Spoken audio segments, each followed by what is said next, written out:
Ertugrul Ghazi 13ویں صدی کے Anatolia ترکی کی تاریخ سے ماخوذ ایک عظیم الشان داستان ہے۔ ایمان، انصاف اور محبت کی روشنائی سے لکھی ایک بہادر جنگجو کی کہانی، جس نے اپنی ثابت قدمی اور جرأت سے نہ صرف اپنے قبیلے بلکہ تمام عالم اسلام کی تقدیر کو ہی بدل ڈالا۔ اوغوز ترکوں کے خانہ بدوش کائی قبیلے کو ایک ایسے وطن کی تلاش تھی جہاں ان کی نسلیں پروان چڑھ سکیں۔ کائی قبیلے کے سردار سلیمان شاہ کے بیٹے ارطغرل غازی نے اسلام کی سربلندی کی خاطر اپنی جان و مال اور عزیز و کارب کو خطرے میں ڈال کر اپنے جنگجوؤں کے ساتھ مختلف ادوار میں صلیبیوں، منگولوں، سلجوق سلطنت میں موجود غداروں، دیگر اسلام دشمن عناصر کو شکست دی۔ 1280 میں ارطغرل کی وفات کے بعد اس کے بیٹے عثمان نے عظیم سلطنت عثمانیہ کی داغ بیل ڈالی۔ مسلمانوں نے جب سے ہدایت و جہاد کا رستہ چھوڑا تب سے ہی غلامی اور ذلت ان کا مقدر بن گئی۔ اگر مسلمانوں کا تابناک ماضی دیکھا جائے تو وہی اصل ہماری پہچان تھی۔ تاریخ اسلام میں خلفائے راشدین کے بعد بہت سے مجاہدین اور سلاطین گزرے جن کے ناموں سے مسلمانوں کے گھرانوں کا بچہ بچہ واقف ہے، جنہوں نے صلیبیوں کے دانت کھٹے کیے۔ ان میں سلطان صلاح الدین ایوبی، ان کے استاذ محترم نور الدین زنگی، سلطان رکن الدین، سلطان ارسلان جیسے سلاطین شامل ہیں۔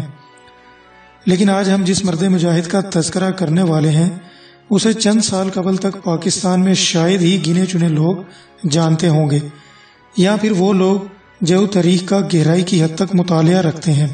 تاریخ اسلام کے اس عظیم مجاہد کا نام ارطغرل غازی ہے۔ ارطغرل غازی نے مسلمانوں کی جد و جہد کی آزادی کے لیے جہاد کا رستہ اپنایا اور بہت ساری قربانیاں دی، اور ان قربانیوں کے نتیجے میں مسلمانوں کا ایک روشن دور شروع ہوا۔ 13ویں صدی کا جب آغاز ہوا تو امت مسلمہ دنیا میں ایک نازک ترین دور سے گزر رہی تھی۔ اسی اثنا میں دنیا کے نقشے پر ایک نئی سلطنت ابھرنا شروع ہوئی۔ چنگیز خان کی قیادت میں منگولیا سے تعلق رکھنے والی خونخوار فوج نے جب اپنی سلطنت کی توسیع کے لیے دوسرے علاقوں پر یلغار کی تو وہ ایک طرف مشرقی یورپ سے بڑھتے ہوئے وسطی یورپ تک پہنچے تو دوسری طرف سائبیریا، چین اور خطہ فارس تک اپنا لوہا منوانے میں بہت جلد کامیاب ہو گئے۔ منگول افواج نے ظلم اور بربریت کی جو داستان رقم کی وہ رہتی دنیا تک اپنی مثال آپ ہیں۔ منگولوں کے مظالم کے آگے دنیا کی تمام بڑی سلطنتیں دم توڑ رہی تھی۔ دوسری طرف سلطنت خوارزم نے خراسان، ایران، شام اور عراق میں آل سلجوق کے بیشتر مقامات کو فتح کر لیا تھا۔ اس وقت ان کی قوت بہت زیادہ عروج پر تھی۔ چنگیز خانی طوفان نے اپنی تمام تر ہولناکیوں کے ساتھ سلطنت خوارزم کا رخ کیا اور اس کو پاش پاش کر ڈالا۔ سلطنت کی تباہی کے بعد وہاں پر موجود ترک قبائل کسی محفوظ جگہ کی تلاش کے لیے ہجرت کرنے لگے۔ ان میں زیادہ تر قبائل چرواہے اور خانہ بدوش تھے۔ جہاں کہیں سرسبز علاقہ اور پانی نظر آیا وہیں خیمہ گاڑ کر ڈیرا ڈال لیا۔ ان ترک قبائل میں سے بعض ایران اور بعض شام جا پہنچے، جبکہ ان میں سے کچھ نے مصر کی جانب ہجرت کی۔ ان ترک قبائل میں سے ایک قبیلے کا نام کائی قبیلہ تھا۔ کائی قبیلہ باقی قبائل سے کچھ بڑا اور طاقتور تھا، یعنی کہ نہایت جنگجو قبیلہ تھا۔ اس قبیلے کے سردار سلیمان شاہ تھے۔ کائی قبیلہ سلیمان شاہ کی سربراہی میں اپنے وطن خراسان کو چھوڑ کر مختلف ملکوں میں سے گھومتا ہوا شام کی طرف جا رہا تھا۔ اسی اثنا میں دریائے فرات کو عبور کرتے ہوئے سردار سلیمان شاہ بیمار ہو کر رک گئے اور جاں بر نہ ہو سکے۔ سلیمان شاہ کے 4 بیٹے تھے: سمبکتگن، گندوگدو، ارطغرل، دندار۔ سلیمان شاہ کی وفات کے بعد کائی قبیلہ منتشر ہو گیا۔ سمبکتگن اور گندوگدو اپنے اہل خانہ اور بہت سارے ساتھیوں کے ہمراہ اہلت چلے گئے۔ جو لوگ باقی بچ گئے انہوں نے ارطغرل کو اس کی شجاعت اور بہادری کی وجہ سے اسے کائی قبیلے کا سردار چن لیا۔ ارطغرل انتہائی نہ ڈر، بہادر اور جنگجو شخصیت کے حامل تھے اور وہ اپنے قبیلے کا دفاع کرنا خوب اچھی طرح جانتے تھے۔ لہٰذا آپ اپنے چھوٹے بھائی دندار اور تقریباً 420 گھرانوں پر مشتمل لوگوں کے ہمراہ ایشیا کوچک کی طرف روانہ ہوئے اور سلجوقی سلطنت میں داخل ہو گئے۔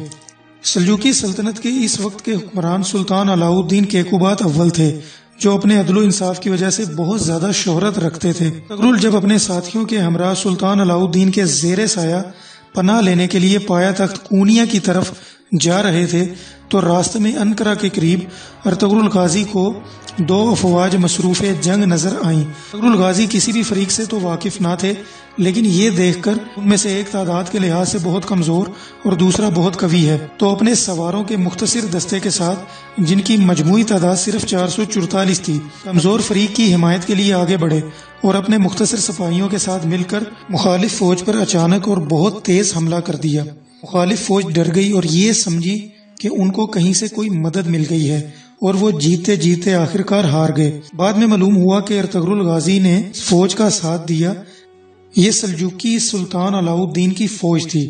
مخالف فوج کے بارے میں اختلاف پایا جاتا ہے، بعض کے نزدیک وہ بازنطینی عیسائی فوج تھی اور بعض کے نزدیک وہ تاتاری تھے۔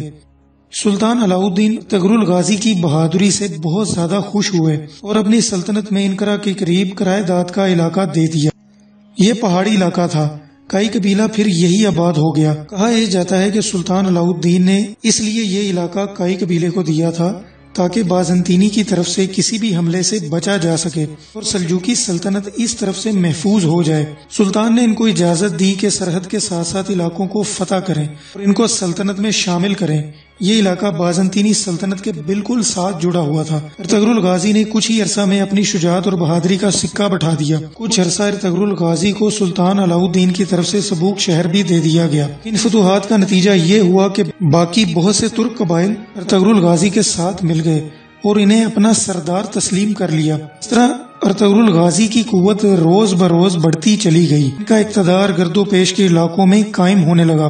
سلطان علاؤ الدین کے لیے ایک جاگیردار کا اس طرح قوت و اقتدار حاصل کر لینا تشویش کا باعث ہوتا، لیکن ایشیائی کوچک میں دولت سلجوقیہ اندرونی اختلال اور امراؤ کی بغاوتوں کے سبب زوال کی آخری سیڑھی پر کھڑی تھی۔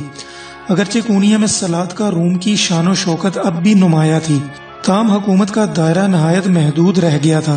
طرف تاتاریوں نے کئی علاقوں پر قبضہ کر لیا تھا تو دوسری طرف عیسائیوں نے قدیم بازنطینی صوبوں کے اکثر حصے واپس لے لیے تھے۔ اس کے علاوہ متعدد سلجوقی سرداروں نے خود مختار حکومتیں قائم کر لی تھی۔ سرحدی علاقوں میں جنگ کا سلسلہ جاری رہتا تھا اور تاتاری حملوں کا خطرہ کبھی دور نہیں ہوتا تھا۔ ایسی حالت میں ارطغرل جیسے دلیر سردار اور نائب کی فتوحات سے علاؤ الدین کو بجائے تشویش کے اطمینان نصیب ہوا اور اس نے ارطغرل غازی کو مزید انعامات بھی عطا کیے۔ جب چینی شہر اور باروسا کے درمیان ایک جنگ میں ارطغرل غازی نے سلطان علاؤ الدین کی نائب کی حیثیت سے بازنطینیوں اور تاتاریوں کی متحدہ فوج کو شکست دی تو سلطان نے اس کے بدلے اس شہر کو ارطغرل غازی کی جاگیر میں ہی دے دیا اور پوری جاگیر کا نام سلطانونی رکھا۔ نیز ارطغرل غازی کو اپنے ہراول دستے کا سپہ سالار بھی مقرر کر دیا۔ اس وسیع علاقے میں بکثرت چراگاہوں اور زرخیز زمینوں کے علاوہ متعدد قلعے بھی تھے، لیکن سلطانونی کے اکثر حصوں پر خود سر امیروں کا قبضہ تھا اور اس جاگیر پر اپنا تسلط قائم کرنے کے لیے ارطغرل غازی اور ان کے بعد ان کے بیٹے عثمان غازی کو مدتوں تک جنگ کرنی پڑی۔ 1281 اور بعض کے نزدیک 1288 عیسوی میں ارطغرل غازی کا 90 سال کی عمر میں انتقال ہوا اور ارطغرل غازی کو سبوک میں دفن کیا گیا۔ آپ کے بیٹے عثمان غازی نے وہاں ایک مسجد بھی تعمیر کروائی۔ ارطغرل غازی کی زوجہ حلیمہ خاتون سلجوقی شہزادے ریاست دین مسعود ثانی کی بیٹی تھی۔ حلیمہ خاتون کے بطن سے ارطغرل غازی کے 3 بیٹے اندوز، سوجے، عثمان پیدا ہوئے۔ ارطغرل کی وفات کے بعد آپ کے جانشین آپ کے سب سے چھوٹے بیٹے عثمان غازی تھے۔ عثمان غازی اپنے والد کی طرح پکے سچے مسلمان، بہادر اور حوصلہ مند انسان تھے۔ انہوں نے بھی فتوحات کا سلسلہ بالکل اسی طرح جاری رکھا۔ 1299 میں سلجوقی سلطنت بالکل ختم ہو گئی۔ عثمان غازی نے اپنے تمام مفتوح علاقوں میں اپنی خود مختار حکومتوں کا اعلان بھی کر دیا۔ یوں سلجوقی سلطنت سے علیحدہ عثمانی سلطنت قائم ہوئی اور دنیا کے نقشے پر عثمانی سلطنت کا سورج طلوع ہوا، جو تقریباً 650 سال تک چمکتا رہا، جس کی وسعت تقریباً 3 براعظموں میں 2 کروڑ کلومیٹر تک پہنچی۔ ارطغرل غازی کا مقبرہ سلطان عبدالحمید ثانی کے دور میں دوبارہ تعمیر کیا گیا۔ 1998 میں ترکمانستان کے دارالحکومت اشکاباد میں آپ کے اعزاز میں ارطغرل غازی مسجد بھی تعمیر کروائی گئی۔ اس کے علاوہ ناظرین اکرام، آپ کو آخر میں یہ بھی بتاتے چلیں کہ ترکی نے ارطغرل غازی کی زندگی پر ایک بہت بڑا ڈرامہ بنایا ہے۔ اس ڈرامے کا نام ڈریلیس ارطغرل ہے اور یہ واحد ایسا ڈرامہ ہے جس کا صرف 15% ہی حصہ یعنی کہ پہلا سیزن پاکستان میں اردو میں ڈب کیا گیا، لیکن اب حکومت کے کہنے پر پاکستان اس کی دوبارہ ڈبنگ کروا رہا ہے، اور اس کے علاوہ بہت سے پاکستانی اردو اور انگلش سب ٹائٹلز میں دیکھ چکے ہوں گے۔ آخر اس ڈرامے میں ایسا کیا ہے کہ پاکستانی لوگ جو کافی آسان اور سہل پسند ہوا کرتے تھے، آسانی پسند کیا کرتے تھے، اتنی کیسے مشقت اٹھا کر یہ ڈرامہ دیکھ رہے ہیں، اور اس کے علاوہ نیو یارک ٹائمز اسے مسلمانوں کا سافٹ بوم قرار دے چکا ہے۔ اس میں جہاد فی سبیل اللہ کی طرف ترغیب دی گئی ہے، اور اس کے دیکھنے والا ایک مجاہد کی سی روح محسوس کرنے لگتا ہے۔ ارطغرل سیریز میں ایک جادو سا ہے جو دیکھنے والے کو اپنے سحر میں جکڑ لیتا ہے۔ میں یہ بات وعدے سے نہیں بلکہ دعوے سے کہہ سکتا ہوں، جتنے بھی لوگوں نے یہ ڈرامہ دیکھا ہوگا اور اس سے کوئی بھی ایسا شخص نہ ہوگا جس نے اس سے کوئی سبق حاصل نہ کیا ہو۔ یہ ایک ایسا جوش، ہمت، ولولہ اور جذبہ جگا دینے والا ڈرامہ جو تاریخ میں کبھی کبھار ہی بنتا ہے۔ اس میں اصل میں یہ بھی دکھایا گیا ہے کہ اگر مسلمانوں کو سب سے زیادہ کسی سے نقصان پہنچا ہے تو وہ ان میں سے چھپی کالی بھیڑیں ہیں، ورنہ کسی بھی دشمن کی ابھی تک اتنی جرت نہیں کہ وہ مسلمانوں پر نظر اٹھا کر بھی دیکھ سکے۔ واحد سوشل میڈیا ایک ایسا پلیٹ فارم ہے جسے ہم اپنے اسلاف سے متعارف ہو سکتے ہیں۔ اسی طرح پاکستانی میڈیاز کو بھی چاہیے کہ گندے، فحش اور ایک جیسے ٹاپک پر ڈرامے بنانے کی بجائے اس جیسے نامور ڈرامے بنائے جس سے ہمارے بچے کے اندر جہاد فی سبیل اللہ کا جذبہ پیدا ہو۔ پاکستانیوں کو چاہیے، کیونکہ پاکستان کے پاس اتنا ٹیلنٹ موجود ہے، بلکہ نئے لوگوں میں بھی اتنا ٹیلنٹ موجود ہے کہ ان پہ تھوڑا سا کام کیا جائے تو اس جیسے لازوال ڈرامے پاکستان خود بنا سکتا ہے۔